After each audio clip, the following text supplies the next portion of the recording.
A druze never says that he dies. He says that he transmigrates. It is the most important stage in his life, the time when the soul moves into a new body.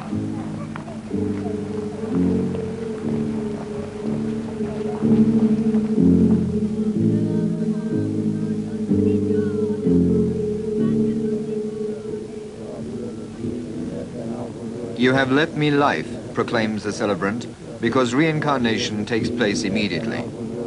The soul, departing from a body, is magnetically attracted to a body being formed, and the influence of the stars governs this exchange. The soul is breathed into the body.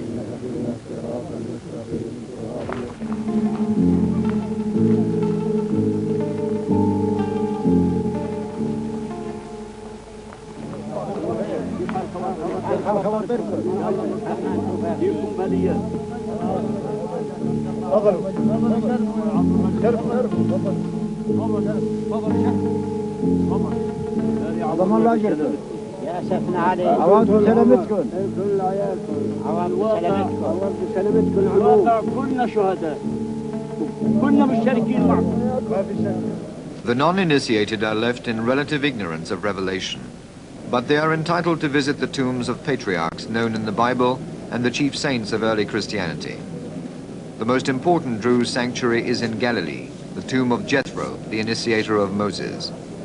It is said that Jethro left the giant imprint of his foot in the rock, and this place is especially venerated by the faithful. As for the Druze in Syria, traditionally they gather around the tomb of Abel, the son of Adam, a few miles from Damascus.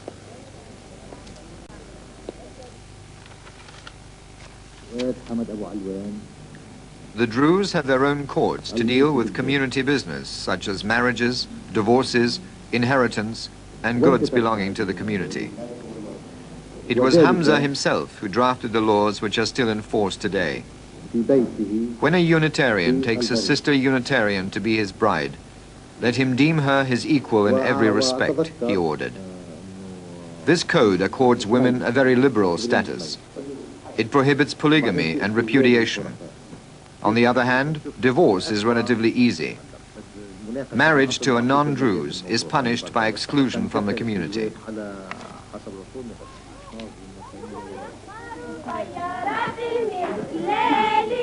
Traditional marriages are rare, for the liberal-mindedness of the Druze keeps pace with the developments in modern societies where ritual is becoming obsolete.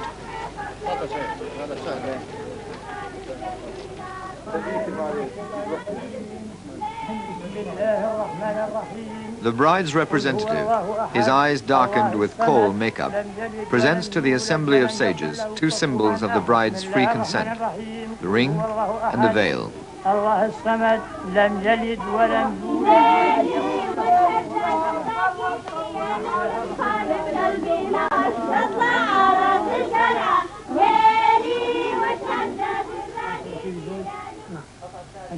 The marriage, therefore, takes place between initiates by proxy. The bride and bridegroom stay off stage, and only after the ceremony will they be able to see each other again.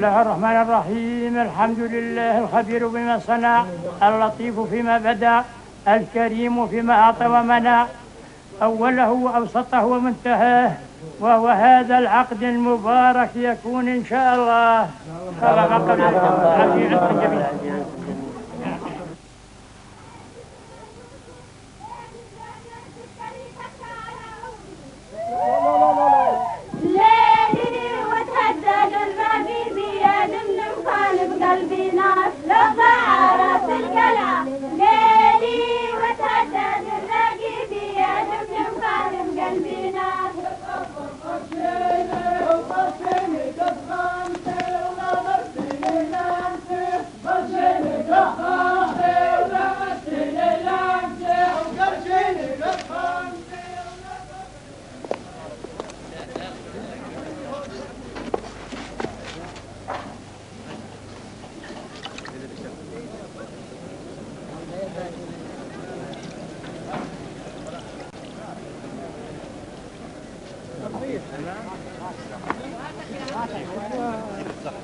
Several thousand initiates from the Lebanon and Syria gather each year at the tomb of Nabi Ayub, the biblical Job.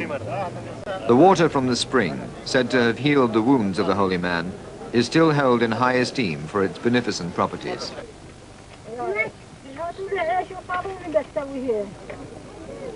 After a final prayer ceremony, the initiates go up to the Khalwa, where they can meditate on what has been revealed to them. This revelation is not based on faith, as in Christianity, or on submission, as in Islam, but on inner conviction and the stripping away of one's ego to gain knowledge of the Absolute.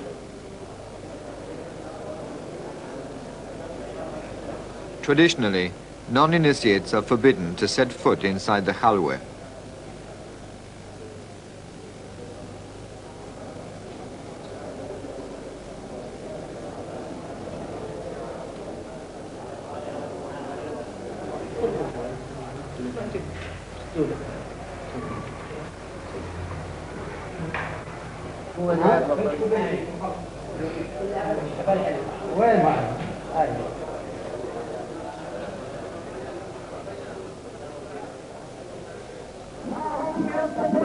Another pilgrimage to the tomb of Nabi Shuaib, or Jethro, near Lake Tiberiad.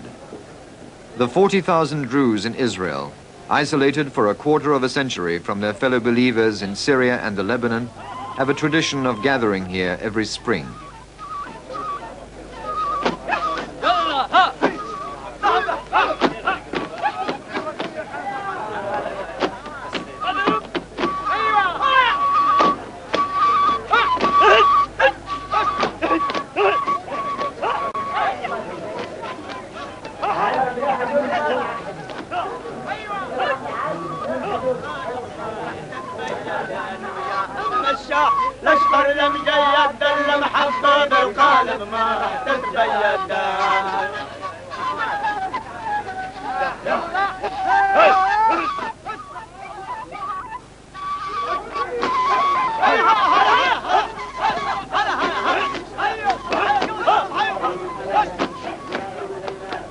This is both a religious and a political festival, during which the Druze community plays host to other communities of the country.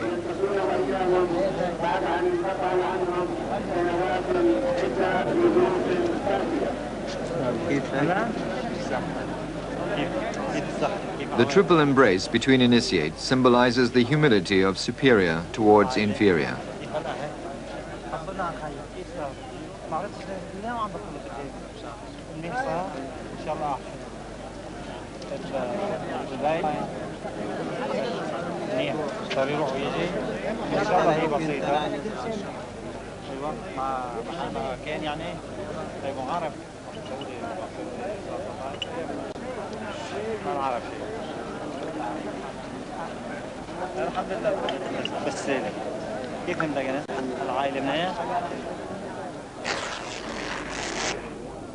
On the tomb of the Nabi, the pilgrims lay pieces of silk cloth to be torn into strips and worn by the young people.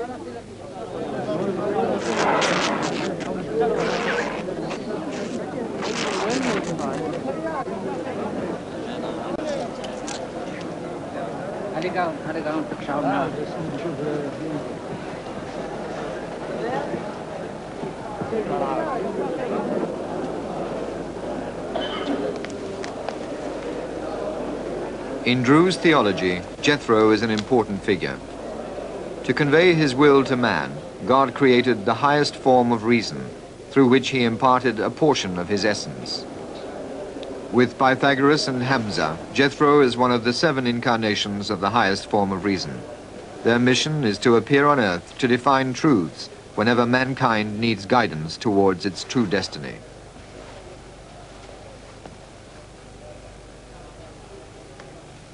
Today, the Druze are awaiting a further incarnation of the highest form of reason. It will be made manifest through the appearance of a great sage, whose mission will be to unite all the different religions on earth. Predictions place his coming before the end of the century, at a time when all the planets known to the ancients will be grouped under a certain sign of the zodiac.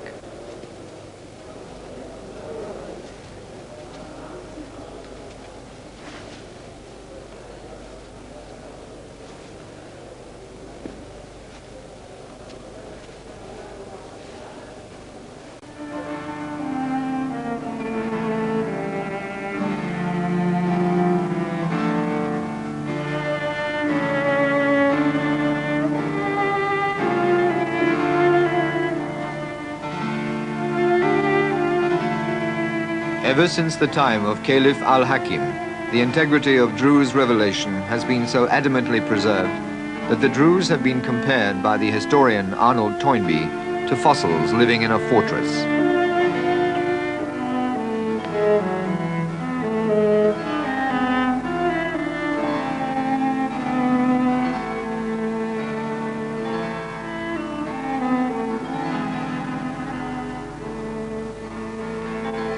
And yet, behind the double ramparts of the secret order and the inviolable mountain, the Druze have always been believers in the ideal of unity. For them, the partitions which create arbitrary separations between beliefs exist only below heaven. Thus it is that every year, some of their number travel to India or to the West to acquire from other wise men and other religions further fragments of truth. For in the Himalayas, Mount Lebanon, the mountains of Scotland, or the Andes, initiation is but one and the same thing. It is the great initiatory chain, which might also be the true universal brotherhood.